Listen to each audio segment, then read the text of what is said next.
Hello, hello, hello. This is your boy Brandon Correia, aka EF Hunt of Entertainment. And we are back with another video. And the video we got today is just a quick ranking of my Disney Plus Marvel shows with She-Hulk on the horizon. I thought that I would do a ranking of the Disney Plus shows so far, just to kind of lay it all out with She-Hulk on the horizon.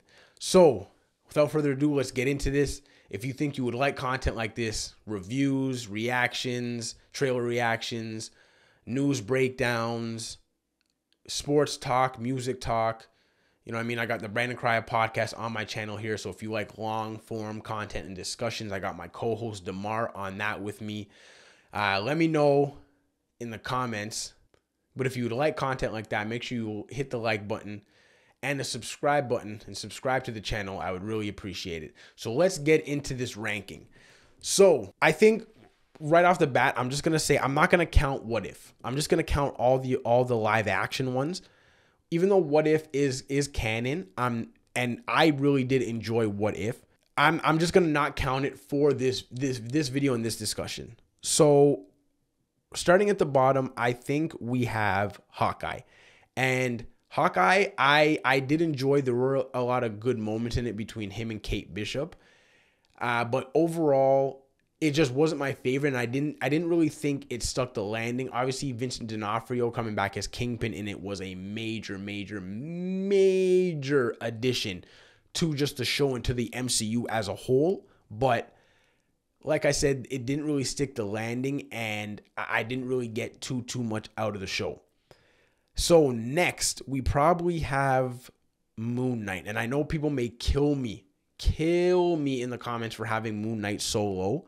But honestly, like if you think about it, and I know like people are going to fight me, but honestly, outside of Oscar Isaac, like I didn't really get too much out of that show. Oscar Isaac knocked it out of the park.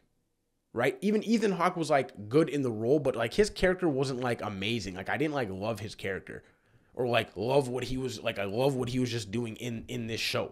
Right? Like Oscar Isaac, on the other hand, like that was an acting clinic, like him going between the different personalities and just him having just brief little subtle changes in facial expressions, in looks in his eyes, from just more angry in his eyes to like more wonder when he was going from like Mark to Steven.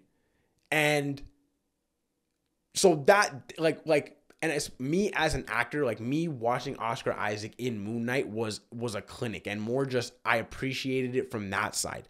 But like other than that, like I didn't think it was like that like great. It was good and I enjoyed it, but I don't think it was like amazing, because I know there are some people that like really did enjoy it.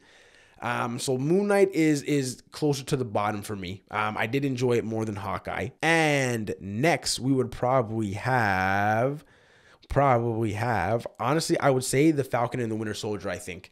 And I like that show. Again, the villains and that villain group probably wasn't needed. Like I probably could have just had Bucky with Sam, and Sam having that dilemma of if he should pick up the shield or not.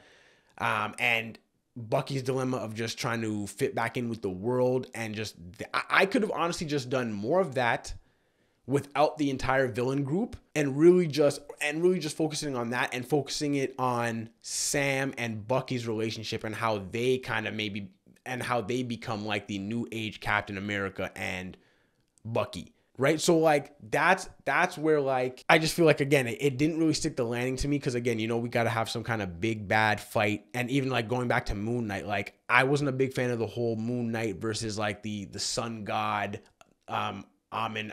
I can't remember Ahmed. I can't remember the sun god that they were calling, but even that CGI battle was like, it wasn't really needed to me. And just like in Falcon and the Winter Soldier, I didn't really feel like the end group was really that needed. I just felt like they were there to kind of just have like an opposing force to our heroes, right? So after Falcon and the Winter Soldier, I think I would probably have Loki. And Loki, so again, I know I feel like I'm rehashing, but I did enjoy. Didn't feel like it stuck the landing. The beginning of Loki, though, honestly, is amazing. Like, the first 2 episodes, to me, are really good. Like, especially, like, the one, and I know, like, a lot of you guys will remember the scene. The scene where Loki is basically going over his life of all the bad moments, and just even up into the moment where Thanos killed him, and he was just having, like, there was a scene where him and Morbius, Owen Wilson's character, were literally in a room just for like a while, and they were just going back and forth, back and forth, back and forth. And honestly, it was probably one of the best conversations between 2 people in any MCU, anything. That's how just, I remember how sucked in and how just intrigued they had me in that conversation that they were having in that moment. So there were really good moments of Loki, amazing moments of Loki. And honestly, it even had the potential, looking back at those first 2 episodes, to be like some of the best Marvel stuff out there. So next we would probably have Miss Marvel. And I know I'm probably going to get killed for this, because I know a lot of people were saying, yo, this is for kids. And it's like, superheroes and this stuff are made for kids. It's just, they make the stories that we can relate to them and we can understand them. But like, generally, for the most part, they are for kids. So it's like, what are we talking about? You know what I mean? And like, it's like, if you watch Miss Marvel and you're not able to see just the family dynamics, the relationships between the characters, the growth of Kamala and how she uses her powers. Like, if you can't just look at all these aspects and relate to any of these, how immigrant parents, or just parents in general, are just overbearing certain times when you're just trying to like live and grow up as a kid. Like, if you can't relate to that, it's just, I don't know what to tell you, right? Because me watching this show, it's just like, I just remember certain moments when like I tried to go out and my mom would give me a hard time, or like I would have to like come up with a whole plan just to even try and ask permission to go out. Like, I remember those times like very vividly. So it's like, that's why, again, maybe it sat well with me. Maybe people haven't had those experiences, so it didn't sit well with them. But I really enjoyed Miss Marvel. And the last one, my favorite show of the Marvel Disney Plus shows, is WandaVision. That was the very first show to come out of the pandemic. January. It came out in January of 2021. And to this day, it's definitely still my favorite Marvel Disney Plus TV show, because honestly, like, what they were able to do with just incorporating all the genres and touching on all those different things, with supreme acting, with great story and great plot, like, them being able to do all that was absolutely amazing. And to me, with regards to Marvel Disney Plus TV show, WandaVision is the pinnacle, and just like that shining example of kind of what you can do with your characters if you kind of think outside the box, the sandbox in which you're kind of playing with them in. That is my list. I don't think we're going to go on any longer. I just wanted to do that quick breakdown, because I did do a ranking of the Disney Plus shows. It was like a short, brief one, but I wanted to do a little longer video to kind of get into each show more and why they're kind of put on that pedestal, or put in that level on the pedestal. So that is it for this video.